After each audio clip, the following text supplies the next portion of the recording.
Hey guys, it's me, Meteor, and welcome to another edition of What is Kirby Canon?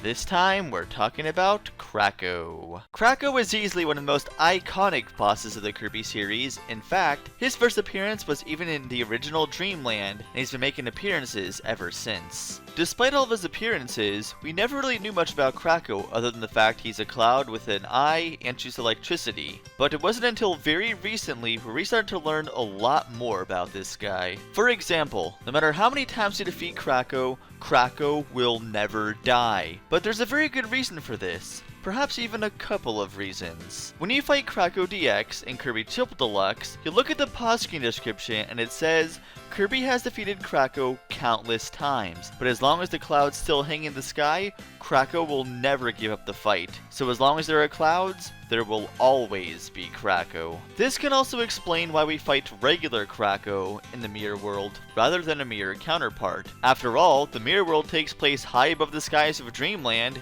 and where do we normally fight Kracko?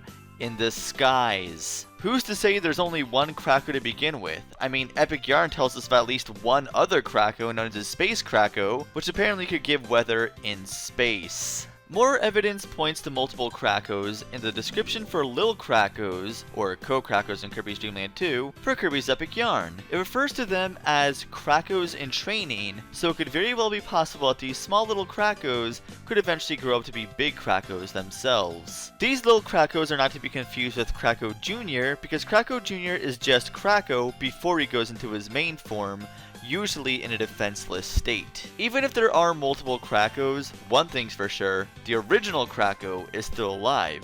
In fact, this is confirmed in Kirby Fighters Deluxe. When you fight Kracko on very hard, you see the pause screen description and it says, "You!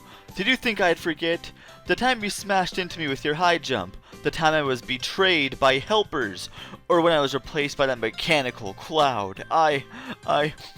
There's something in my eye." I love this quote so much. It shows us that Kracko's not just some throwaway boss, he has actual feelings, actual emotions. He's a real character. What's even more important is that Kracko was referencing specific games. Smashing with high jump, that was Adventure. Betrayed by helpers, that was Superstar. Replaced by Mechanical Cloud, that was Speed Squad. He was there for all those events even if he wasn't particularly present, and he remembers them. Kracko, however, may have had a history long before Kirby. In fact, if you look at the Holo Kracko description for Planet Robobot, it says this hologram was created by analyzing data of the cloud monster who is believed to have inhabited the sky of this planet since ancient times, long before Kirby was ever there. And with that, we've talked about everything there is to know about Kracko, so I'll see you guys next time.